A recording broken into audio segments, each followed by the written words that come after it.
সুষ্ঠু ও নিরপেক্ষ নির্বাচনের পরিবেশ নিশ্চিত না হওয়া পর্যন্ত বিএনপি সংবিধানে তত্ত্বাবধায়ক সরকারের বিধান রাখার পক্ষে মত দিয়েছে।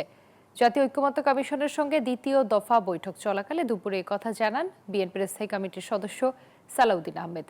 বেলা 11টায় জাতীয় সংসদের এলডি হলে জাতীয় ঐকমত্য কমিশনের সঙ্গে বিএনপির বৈঠক শুরু হয়। সালাউদ্দিন আহমেদ বলেন, দলের প্রধান সরকারের প্রধানমন্ত্রী হতে পারবে না, এমন প্রস্তাবের বিপক্ষে বিএনপি। তিনি জানান, এক ব্যক্তি পরপর দুইবারের বেশি প্রধানমন্ত্রী হতে পারবেন না, তবে বিরতি দিয়ে আবার প্রধানমন্ত্রী হতে পারবেন। সংসদের মেয়াদ ও রাষ্ট্রপতির মেয়াদ 5 বছরের পক্ষে বিএনপি। রাষ্ট্রের সাংবিধানিক নামের পরিবর্তন ও জাতীয় সাংবিধানিক কাউন্সিলের বিরোধিতাও করেছে দলটি।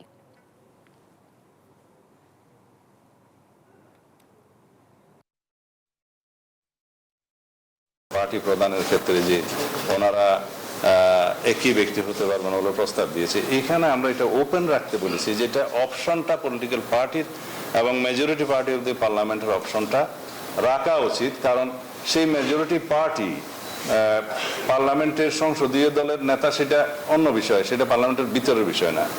আর পার্টির যে চিফ, তিনি প্রাইম মিনিস্টার হতে পারবেন না, এই প্র্যাকটিসটা তো তেমন আমরা দেখি না। যেমন আমাদের যদি ওয়েস্টমিনিস্টার টাইপ অফ গভর্নমেন্টে দেখি, ব্রিটেনের আমরা এক্সপিরিয়েন্স দেখি, বর্তমান প্র্যাকটিস দেখি যে পার্টি চিফ প্রাইম মিনিস্টার হন। তা পার্টি চিফ যদি প্রাইম মিনিস্টার হন, এই ক্ষেত্রে সেটা একটা হচ্ছে ডেমোক্রেটিক প্র্যাকটিস, তাতে কোনো অসুবিধা নাই। বান্ডেল থাকলে প্রতি সেনমানিতে টাকা বাঁচবে। বিকাশ সেনমানি বান্ডেল কিনে জিতুন প্রতি লেনদেনে।